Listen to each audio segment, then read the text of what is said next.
The following is a Comfortably Zoned Radio Network production. Hello and welcome to Weighted Donuts. I'm Wayne Unger, and this week's guest is former Major League Baseball player Kurt Bevaqua. Kurt, welcome to the show, and thank you for coming on. Well, thank you, Wayne. I appreciate the invitation. It's always fun to come on and talk a little baseball, especially this time of year. Yes, for sure. And it seems to me that you still follow the game a lot. You're still very passionate about the game.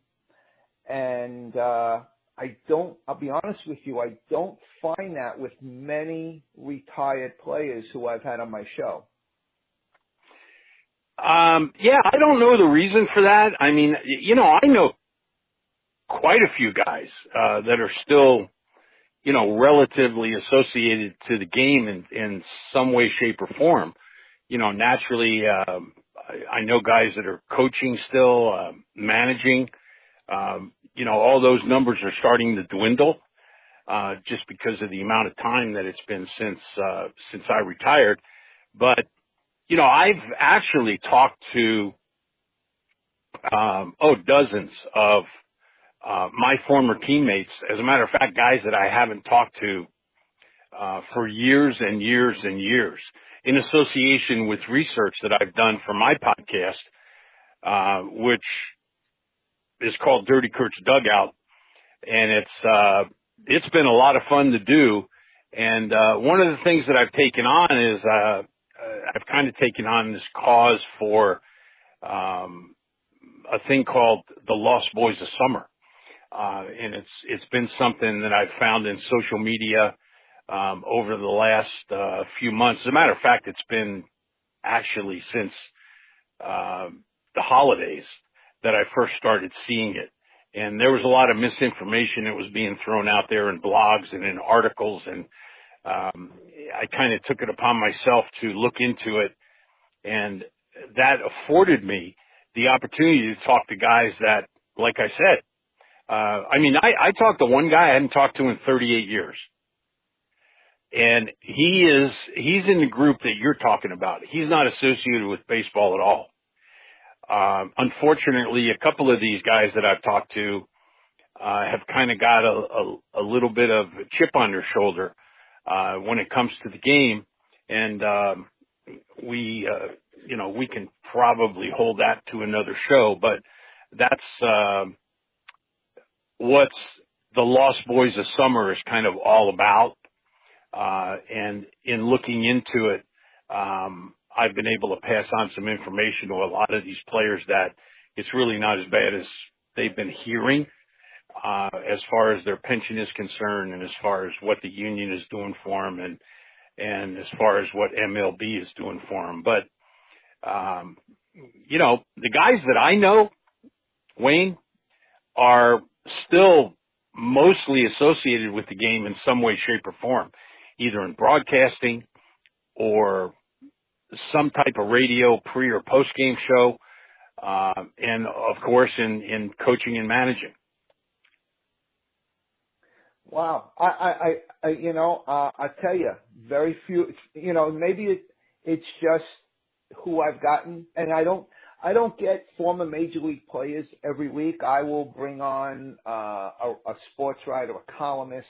I will bring on someone an author of a book, and I will bring on people like myself who I feel as though will bring something, to the podcast and to the discussion. So it's just, my perception. Now, so besides your podcast, how else do you stay connected to the game? Well, I've been doing radio and TV out here in San Diego although not associated with the Padres right now. I've been doing radio and TV here since I retired. Not only here locally, but also nationally and regionally with either NBC Sports, ESPN, MLB Network.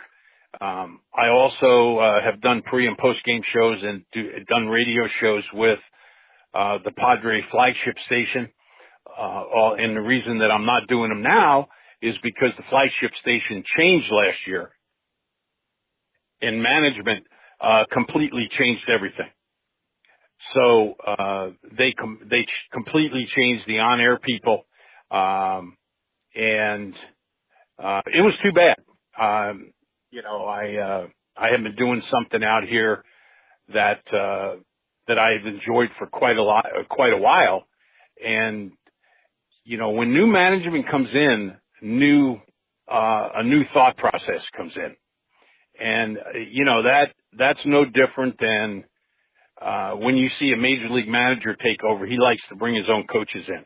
It's really the same thing. When you get a new radio station that's going to broadcast the games and become a flagship station, very seldom do you see all of the on-air personalities just go from one station to another. It doesn't happen.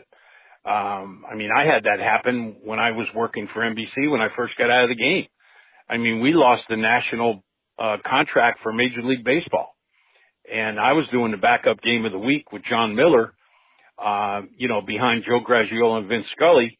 And the next year, all of a sudden, I start hearing that ABC is going to be awarded the TV contract. And I really didn't have any idea. That's where agents are good to have in your pocket, because those guys have that information. And I didn't have an agent. NBC, Charlie Jones was the guy that got me contacted with NBC, because Charlie was right here in San Diego. And I started working for NBC about a week after I announced my retirement. So it's been ongoing for a long time now. So, I still do it. I still enjoy it. It took me a while, probably about 4 to 5 years ago, to fully embrace the new dynamic that's called the modern day player, and some of the things that are done within the game. But you know what? I've learned to enjoy it, and it's fun to watch the celebrations that are taking place, and just the things that are done on the field now that would have never happened when I played, because if they would have, there would have been repercussions. We saw a situation yesterday with Torey Lovullo and Yadier Molina that if that was the type of situation that used to happen almost on a daily basis, and I'm not saying with every single team on a daily basis, but somewhere on a daily basis throughout baseball, where there were fights or arguments or altercations to where somebody just didn't like what somebody said.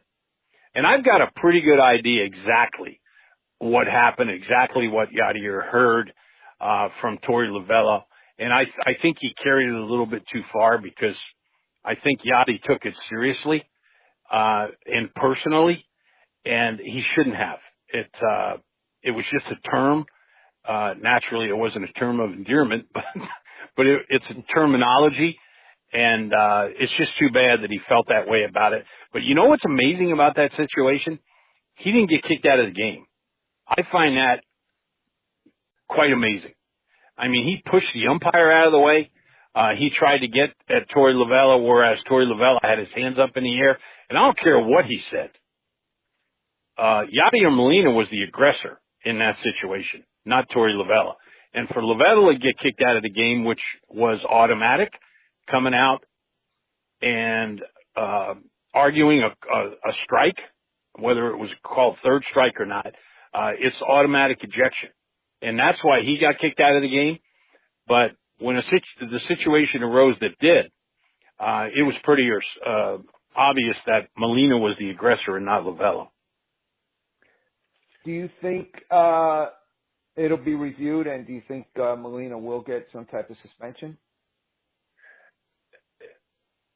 No, I don't think so. And I don't think really, if anybody deserves the suspension, it's Yadier. There's absolutely no doubt about that.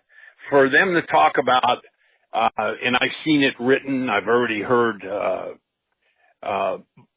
social media posts, and I've seen MLB Network this morning where, people are calling for Lovello to get suspended. I mean, that's the most ridiculous thing I've ever heard.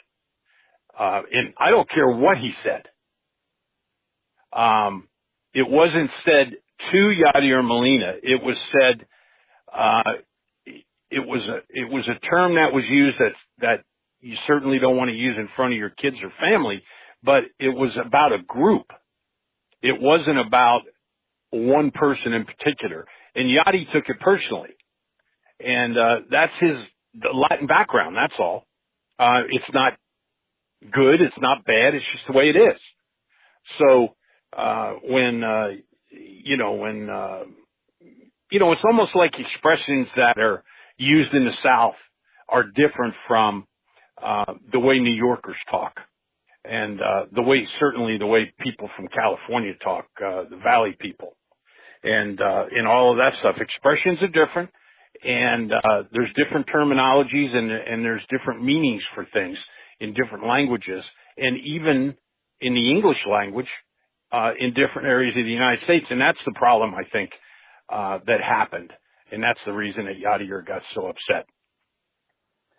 Now, speaking of ejections, did you see the Anthony Rendon ejection? I think it was on Saturday. Yeah, I did. Yeah, it was. I think it was uncalled for. The umpires are, they're not used to getting argued with anymore. I mean, let's face it. You don't get in an umpire's face anymore. I mean, if you would have been able to see the John McSherrys and the Tom Hallers and the Paul Rungies of the world, and also the Joe West. I mean, I think Joe West is in his 39th season. I mean, it's crazy the amount of time that Joe's been wearing blue. And he was really the guy. If truth be told, he was really the guy that brought in the quick ignition of umpires where they weren't going to take any crap, and it almost looked like everybody that bought a ticket to come into the ballpark that day paid their admission to see Joe West. Now, since those early years, I've come to know Joe really well, and he's a great guy. Is he still like that? Yeah, he is. He likes the attention, but I tell you what, he's done one hell of a job. But if fans of today, and I'm not talking about people that are probably over 55, fans under 55 could have seen the arguments that took place without umpires being or without umpires ejecting managers, especially managers, and the grief that these guys took. It's amazing. It really is amazing. But if you go back to all of them, there were mics on them. You never heard them get personal.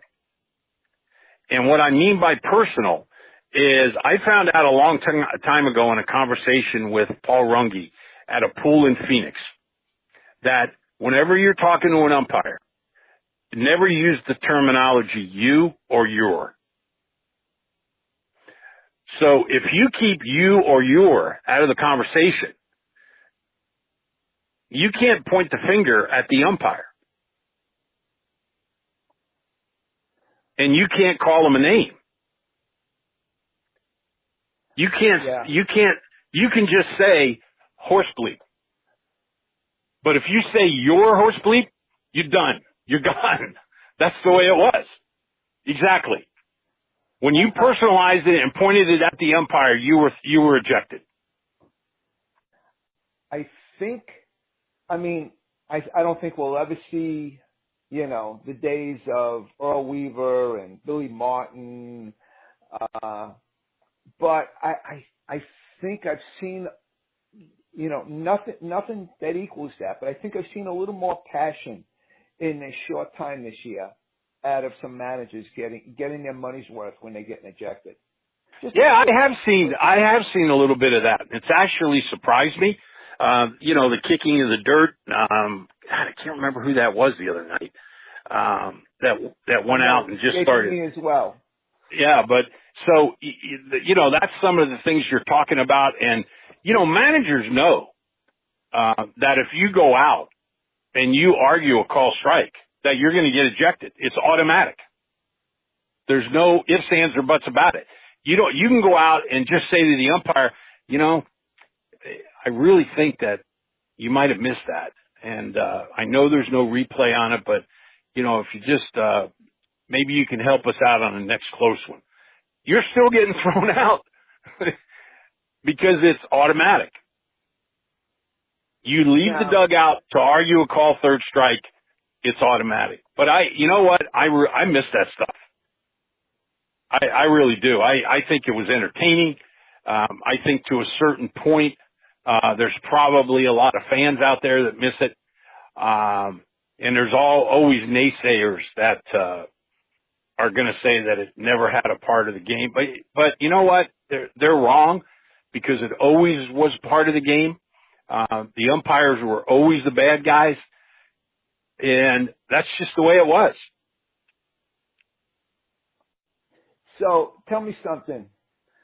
What's better about baseball today, and what's worse about baseball today, in your opinion? Well, I think the game's better because of the skill of the players. I think the skill level nowadays far exceeds, and that's going down the entire roster. Far exceeds the skill levels of players of 40, 50 years ago. The rule. A big thing happened in the Padre game the other night, where Alex Bregman hit a high pop-up for the third out of the inning in the 10th inning. And Fisher, the pinch runner, who's very quick, was on second base. And the ball dropped in the infield because of a miscommunication. And the guy that could have easily caught that ball was a pitcher that the Padres have by the name of Yates. And as soon as the ball went up, he started to point, because that's the way it's taught. Pitchers get out of the way and let one of the infielders or the catcher take charge and catch the pop-up. Because 50 years ago, probably 8 out of 10 of the pitchers on the staff wouldn't have been able to catch that ball. But I think nowadays there's some pitchers on staffs that I've seen that are the best athletes on the team, or some of the best athletes on the team. I think Andrew Kashner, when he was pitching here in 2015 and 16, was the best athlete that the Padres had in uniform. It's too bad he wasn't the best pitcher they had. But when it came to running and instincts and being able to feel the ball, I mean, you remember Jim Cott. Why in the hell would Jim Cott or Greg Maddux, get out of the way of a pop-up when they're two of the best athletes on the field? Why would he even think about getting out of the way? It's ridiculous. And I think John Schmoltz, in mentioning what he did this morning, I think he's right. John's another one. He's a great athlete. He can do a lot of different things. So when you've got a guy out on the mound that can catch the ball, let him catch it. Call for the ball, let him catch it. For them to blame Eric Hosmer or kind of point the finger at Eric Hosmer for that ball dropping behind him the other night was absolutely ludicrous. I mean, he had to come 90 or 100 feet to catch that ball. The pitcher is about 15, 20 feet from it, and the catcher is about the same distance. So it was ridiculous that it fell. It was ridiculous that a major league infield couldn't communicate good enough to catch that ball, and it should just never happen. Although we do see it happen at times in miscommunications. Most of the time in a high sun or in windy conditions, you're going to see stuff like that happen, but not on a perfect night in a dome stadium with the game on the line, I might add. But getting back to what I like about today is the athleticism and just the abilities of today's player opposed to what it was like a long time ago. What do you like better about, let's say, the era when you played? I like the grit and the leave it on the field. And I'm not saying they don't leave it on the field now, but I'm talking about, taking away, breaking up a double play. Now, did some players carry it to an extreme? Yeah, they did. But you know what? I never remember guys getting carted off. I remember Yaz slid into second base one day. As a matter of fact, it was my first weekend in the big leagues. And I started at second base in a doubleheader the day after I got there. And there was a ground ball to Nettles at third. He threw it to me. I relayed the throw. Yaz was sliding in from first base. He tucked his knees in, tucked his feet in, so that he wouldn't hit me hard or hit me with his spikes. I completed the double play, and he got up and goes, "Kid, I'm going to have to come in a little harder next time." So in other words, he was giving me a warning. Right. And I thought that was pretty cool. But, we've seen video, we've seen it on YouTube. If the people that are listening, if they just go online and Google, breakup slides at second base or, George Brett or Hal McRae, or Greg Nettles going into bases, to break up double plays. Brett and McRae were really the guys that started the turnaround of, we need to start looking at this. I mean, if you were seeing some of the double play breakups, back in the day when Willie Randolph was playing, for the Yankees and Chicken Stanley was out there and Bucky Dent. And then on the other side of the coin, you had, Frank White, and Fred Patek, with the Yankees going in, with Chambliss and Nettles, and Piniella. You wouldn't believe it. I mean, you would not believe it. I remember, McRae going into second base in a league championship game, I think it was, and I want to say it was 77 or 78. I mean, he must have knocked Willie Randolph 30 feet back towards left field. And I'm not exaggerating, 1 foot. Watch the video. Maybe it was 25 feet. Watch the video and you'll see exactly what I mean. It's unbelievable. So, collisions at home plate. I mean, I've got a series of pictures right in my foyer of, me bowling over Alan Ashby one night in the Astrodome, where I'm upside down, he's upside down, and, there was no intent to hurt Alan. Him and I are good friends. I mean, we came up through the minor leagues together. I knew him, when I was in the minor leagues, and, he was just there. And you would stand on second base. And I think if you asked any player that played, when these two guys caught, as a matter of fact, you can throw Socha in the mix too. But Socha came a little bit after Yeager was there. But if Johnny Bench or Steve Yeager were behind the plate and you were a runner at second base, you were out there not worrying about getting a good jump, not worrying about whether or not you were going to tag up on a deep fly ball or whether you were going to go 3/4 of the way. You were worried about how you were going to get to home plate. Literally. Because those two guys and a few others would not allow it. But now the rules changed naturally, and maybe for the better. I mean, certainly. We don't want to see Buster Posey, another Buster Posey situation or anything to happen to any of the catchers. I don't care whether it's starting a catcher or a backup catcher. We don't want to see that situation happen, but you know what? Those situations happen in sports.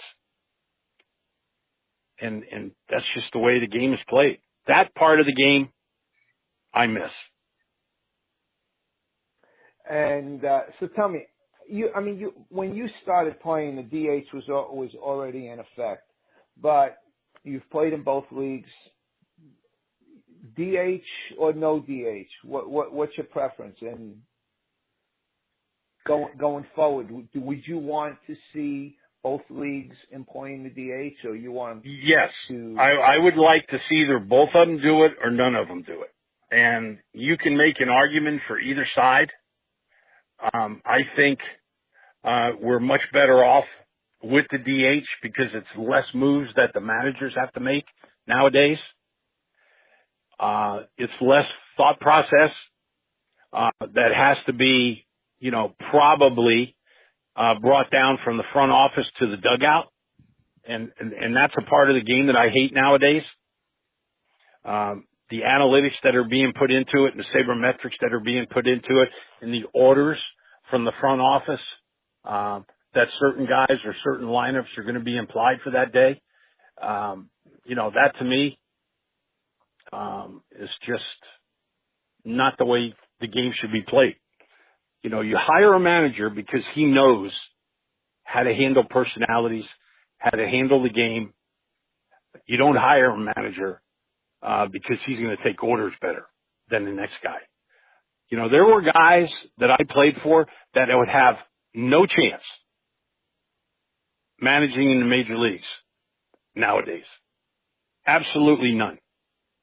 And these guys are in the Hall of Fame. So it's become a crazy time. So but on the other hand, by having a DH, there's less offensive moves, but there seems to be more pitching moves. So I think it's like, I think one kind of cancels the other out. Me personally, I like no DH. I'm certain that we will never see them eliminate the DH. So, the only change that we'll ever see is if we'll see it in both leagues. And I think that is probably what you're going to see, and I think it's going to happen sooner than later because they have to stop, coming into the league situation, the interleague play situation, the World Series situation, where you're juggling a lineup where you've never juggled it like that before. What I can't figure out right now? What? When Otani pitches, why isn't he the DH? Why doesn't he just hit for himself? I believe because the rule I think because the rule is that when he comes out, they lose the DH spot, so the pitcher would always have to bat for themselves. Okay, so you're rolling the dice that Otani's not going to last a very long time. Right. That's basically what you're saying. I know. I get it. But I'm guessing that's what they're thinking. And, so maybe we will see in his next 4 to 5 starts, and I'm talking about number 4 or number 5. I'm not talking about his next start. As his pitch count gets up, and how he might be expected to go a little further in the game, although I think 5 innings are good with everybody nowadays, then Otani might be getting the call as his own designated hitter as a pitcher, especially if he dominates everybody like he did the other day. That was pretty amazing. But this kid's really showing me something. He's pretty exciting, and when you get a guy in the ballpark that I'd be willing to drive 90 miles to see play and pay to get in, that's pretty good.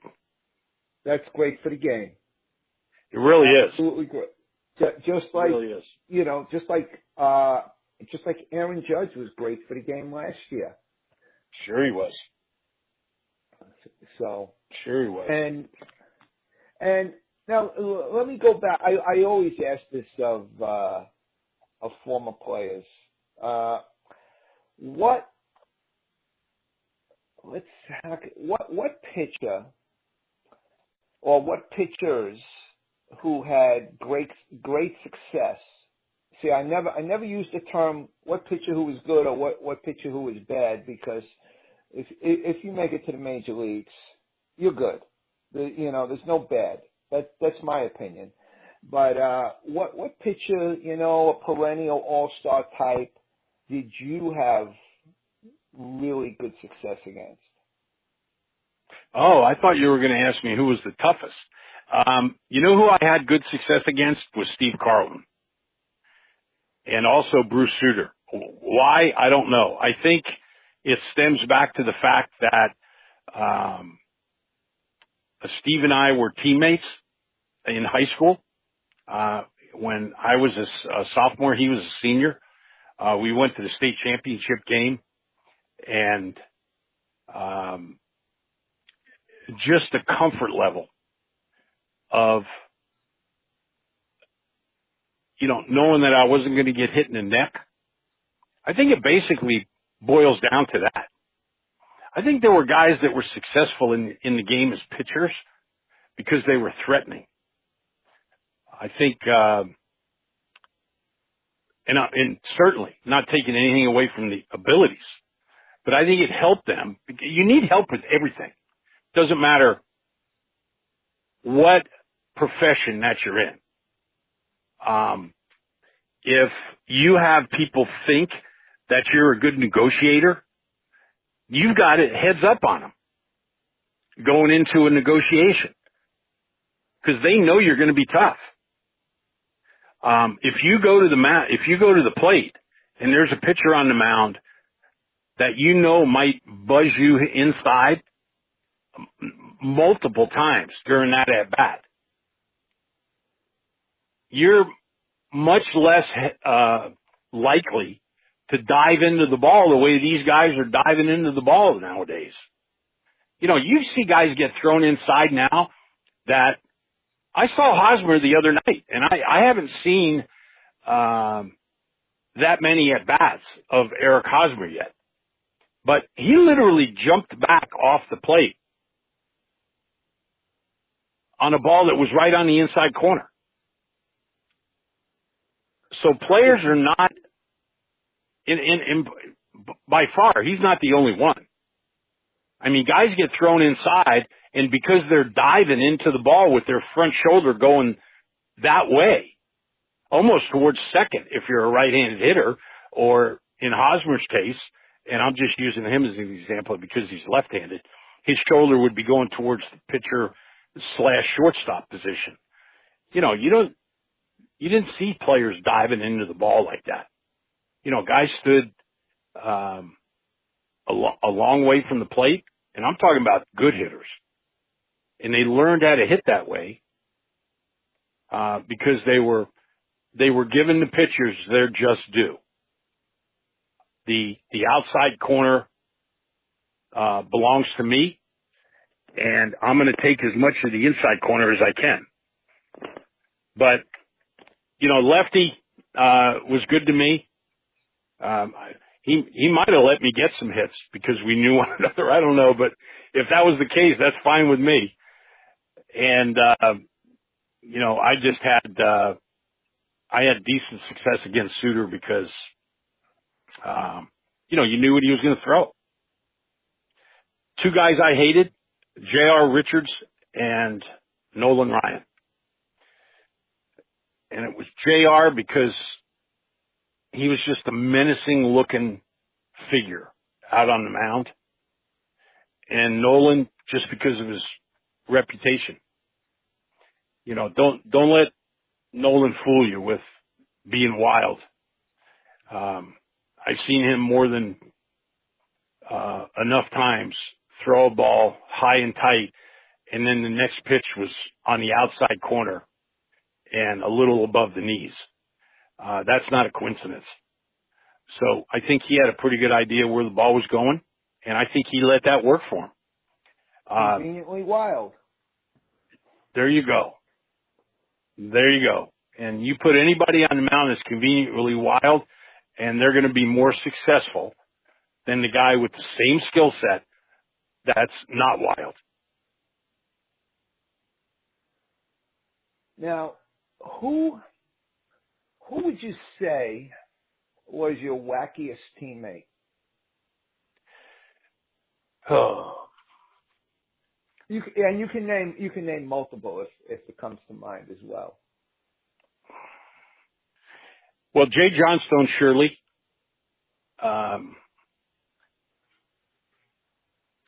Jerry Royce, and I look at it as fun-loving. These guys loved to have a good time. And, you know, it was all seriousness when they were between the lines, but they were very similar to me when when we were away from the field or before the game or after the game. We used to have a great time. And I'll tell you a guy that you would never think, and I'm not going to use the word wacky at all. I'm just going to use the word antagonist.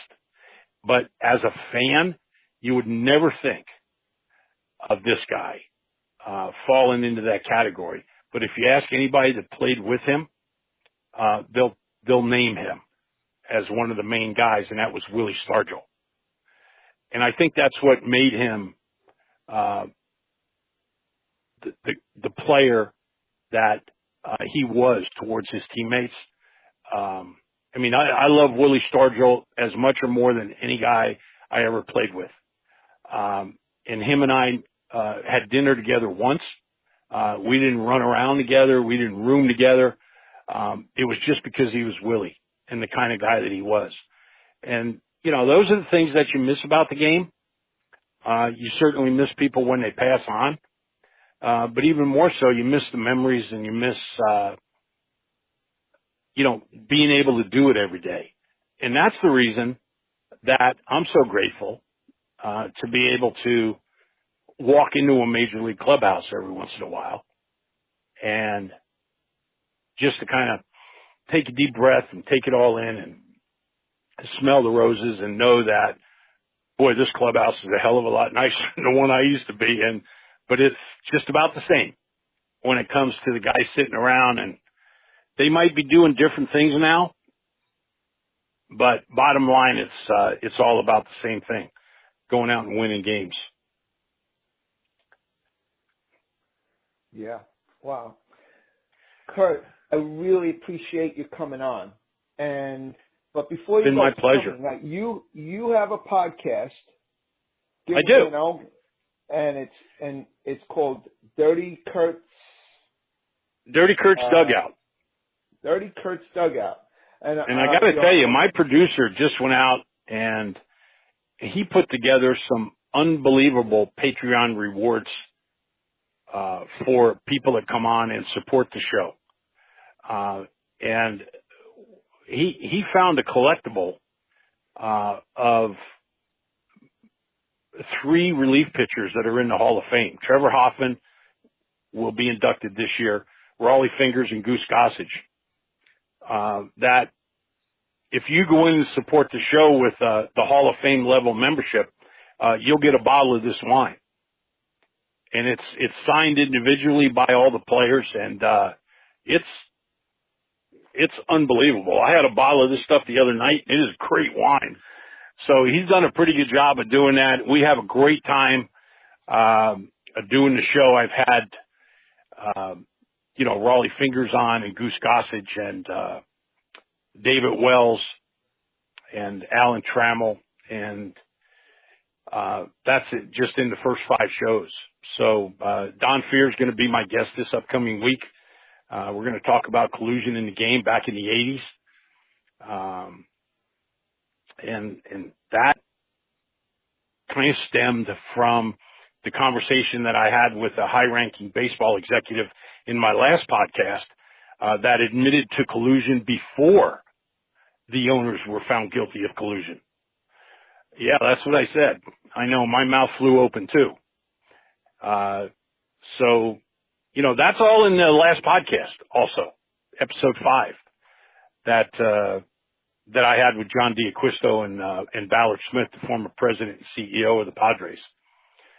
So, I'm bringing out some interesting stuff, some stuff that you don't normally get to hear, and guys that you don't normally get to listen to on a normal podcast. So, I'm hoping that I can bring, that to the folks that, because of the contacts that I have and relationships, that I've managed to acquire over the years, take advantage of those, to be able to make a phone call and, call up a Hall of Famer and get him to go on the air with you for a few minutes. Yeah. Always feel free. Every time you do an episode, please always feel free to post a link to your podcast on the Way to Donuts group. We're not like, we don't look, and I always encourage people to post podcasts, writers to post links to their articles. We have no problem with it. Or, you can tell your producer if he's on Facebook to join the group and he can post a link to it. However, we're more than happy to, just spread the word of good baseball. That's all. Well, I appreciate that. Yeah, I appreciate that. I haven't done that because I just don't want to cross the line with people that, like yourself and me. We've become, familiar with one another because of Facebook. Social media is kind of, pretty cool. And if it wasn't for Facebook, I probably wouldn't be on this show right now with you. So it's, but, with the invitation, I will certainly do that. I will certainly pass it on. But in the meantime, for anybody listening out there, if they are not familiar, go to patreon.com/Kurt Bevaqua, or if they are familiar, you know where to find it. And it's, it's a pretty cool deal. And support this show too while you're at it. It costs some money to put on these shows and to get good people and good content and, to make the connections that Wayne and the rest of us are doing that. So, I appreciate the opportunity coming on and, I'll come on anytime with you. I hope you're successful with your show. And I know the people back there enjoy it. So thanks again. Thank you. Kurt, you have a great rest of the day, and we'll be speaking again. Yeah, we will. I'll talk to you soon. Take care. Thank you. And that's a wrap, folks. I hope you enjoyed the show. I certainly enjoyed this week's guest, and we'll see you next time.